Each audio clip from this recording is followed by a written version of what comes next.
You win. Salve família nostálgica, beleza? O personagem escolhido para o vídeo de hoje é Bryan Fury, o soldado que apareceu no terceiro jogo da série e continuou depois em todas suas sequências. Bryan é popular entre os fãs por sua personalidade implacável e pela sua risada maligna característica. Sua história e aparência evoluíram bastante no decorrer dos jogos, e então vai ter muita coisa boa para falar no vídeo. Só lembrando que essa é uma série aqui do canal, tem vários outros vídeos de outros personagens, então depois de assistir esse vídeo aqui, dá uma olhada nos outros também, beleza? Bora lá! Número 1. Super Soldado. Bryan Fury apareceu pela primeira vez em Tekken 3, e sua história oficial, antes de entrar nos torneios, é que ele era um ex-soldado do exército que se tornou oficial da Organização Internacional de Polícia, mais conhecida como Interpol, mas acabou sendo morto em um tiroteio lá em Hong Kong aos 29 anos. Seu corpo então foi transportado para o laboratório de um homem chamado Dr. Abel, um cientista de 88 anos bastante famoso no submundo, e Bryan era a cobaia perfeita para o que o doutor estava estudando, criar um exército ciborgue. Bom, e assim começa a trajetória de Bryan Fury em Tekken. É uma história meio clichê, né? Um exército de ciborgue, mas pelo menos Bryan tem o seu diferencial, que é a sua risada maligna e o histórico de não obedecer ninguém, nem mesmo seu criador, o Dr. Abel. Um super soldado, livre, leve e solto, pronto para fazer o que bem entender pelo mundo. Esse é Bryan Fury.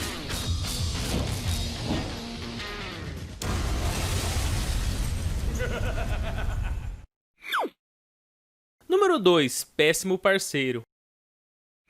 Antes dos acontecimentos de Tekken 3, Bryan era conhecido como um detetive habilidoso e trabalhava com seu parceiro Lei, outro personagem da série que vai ter vídeo ainda aqui no canal. E ao contrário de Bryan, Lei era muito honesto e começou a seguir alguns rumores sombrios que diziam que Bryan teria conexões com traficantes. Lei foi a fundo nessas pistas e descobriu toda a verdade, levou essas verdades às autoridades e começou a perseguir Bryan, a fim de colocá-lo atrás das grades. Porém, antes dessa prisão, Bryan teve sua vida ceifada nas ruas de Hong Kong, como eu acabei de falar, e assim começa o terceiro game. Então essa perseguição de polícia e ladrão acaba sendo característica dos dois em outros jogos, nos jogos posteriores de Tekken, até porque o Bryan reviveu, né, como ciborgue, e o Lei ainda continuou perseguindo ele. Sabe aquele ditado que antes só do que mal acompanhado? Pois é, isso serve perfeitamente para Lei quando ele era parceiro de Bryan Fury.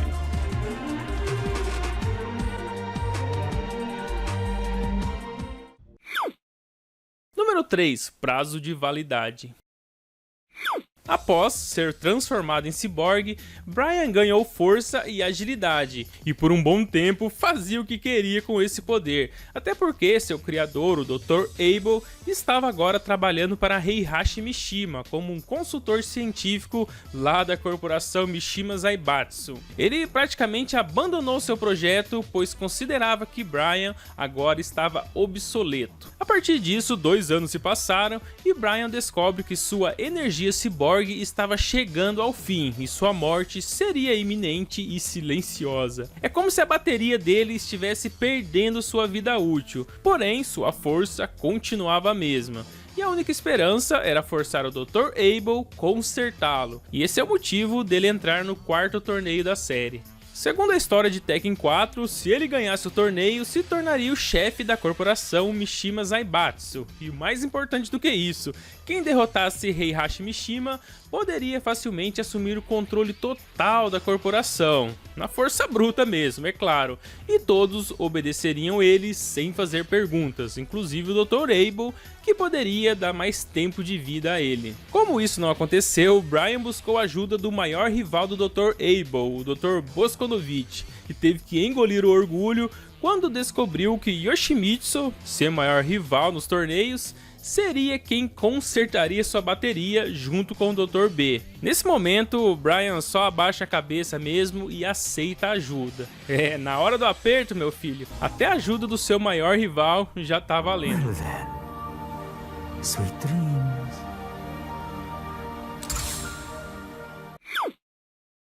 Número 4. Mal agradecido.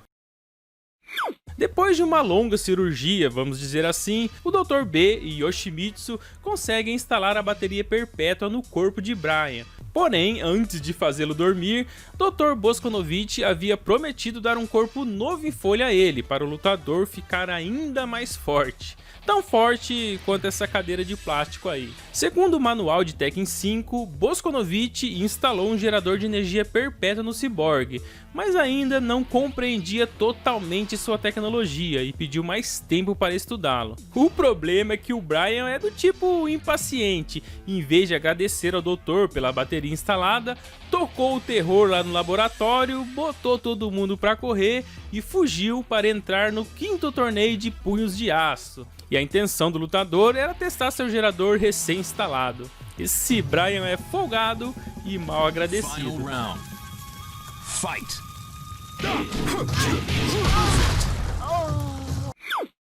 Número 5. Inspiração para o personagem.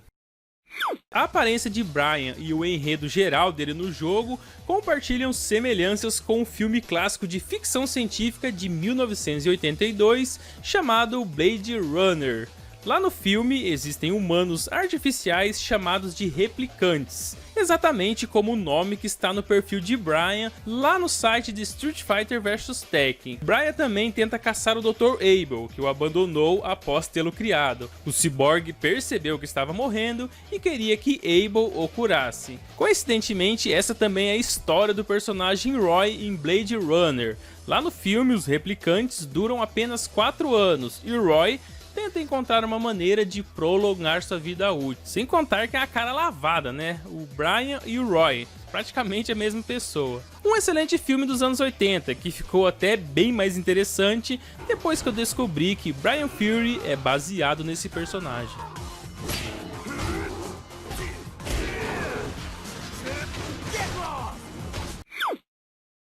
Número 6. Possuído. Segundo a sinopse de download do jogo Street Fighter vs Tekken, o traje alternativo de Mr. Bison, ou Mestre Bison, é baseado na aparência de Brian. Mas não é só a aparência não, a história por trás disso é bem mais cabeluda que o cachorro lá do Cebolinha. Já que dentro da história, Bison ficou intrigado com os poderes únicos de Brian e passou a assumir o corpo do lutador. Então, quando estamos usando esse traje em Street Fighter vs Tekken, é como se estivesse jogando com o Brian possuído. Vocês já perceberam que não dá para competir com o Bison, né? Ele não sabe brincar, já parte logo para a ignorância. Se a história desse crossover fosse canônica, Brian Fury não apareceria mais em jogos futuros e Bison seria o mais forte de todos os personagens de Street Fighter. Melhor continuar do jeito que está mesmo, né?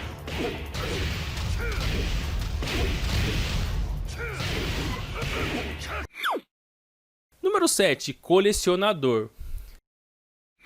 Entre construir umas coisas aqui e atacar outras pessoas ali, Brian Fury tem um hobby muito peculiar que o ajuda a passar o tempo. E não, esse hobby não é explodir tanques de guerra. Na verdade, Brian Fury é colecionador de isqueiros, mas não são aqueles isqueiros de acender fogão em casa não, só os top de linha mesmo. Bem diferente esse hobby comparado com o que o Brian faz por aí. Descobri essa informação durante as pesquisas para esse vídeo, não consegui confirmar oficialmente nem no site da Namco, nem nos manuais oficiais dos games. Se for fake, comentem aí.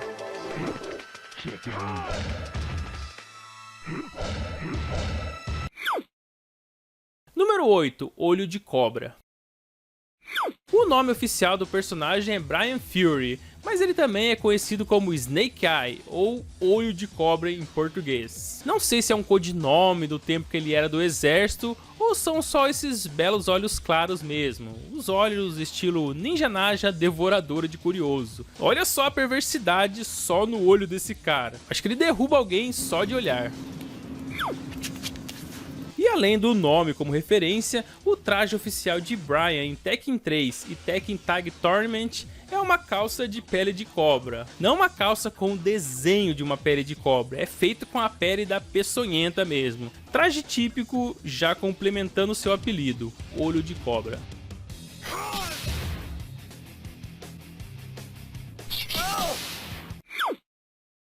Número Número 9, o Destruidor. Logo depois dos acontecimentos de Tekken 5, onde Bryan não conseguiu testar toda a sua força do gerador novo, a frustração do lutador atinge seu auge, e ele começa a destruir tudo pela frente assim que deixa o torneio. Levado pela raiva, ele invadiu vários campos de batalha ao redor do mundo, e por onde passava, destruía tudo em seu caminho. O rastro dele era só escombros. No entanto, ele logo se cansa das mesmas coisas se repetindo inúmeras vezes, e busca outro meio de descontar sua raiva. Foi aí que ele ficou sabendo do 6º torneio Tekken, um ambiente perfeito para ele tentar testar novamente seus verdadeiros poderes. Só num torneio mesmo para o Bryan dar uma pausa da destruição, porque contra os humanos, coitado, não dá nem pro começo.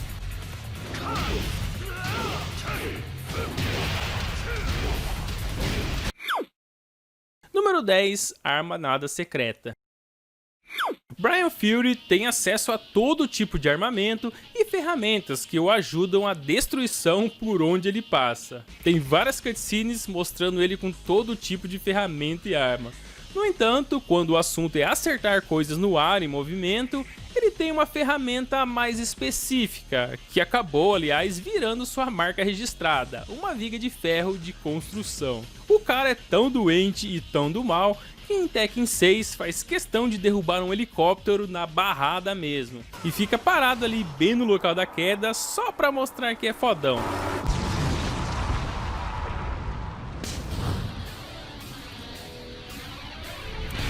Então, no final de Tekken 7, repete o mesmo movimento, só que dessa vez com um caça supersônico. Pelo menos o cara é bom de mira, né? E o pior é que ele sempre faz questão de dar aquela risada maléfica característica dele. Não é à toa que as revistas da época do lançamento de Tekken 3 e Tekken 4 consideraram Bryan um dos personagens mais perversos de todos os games.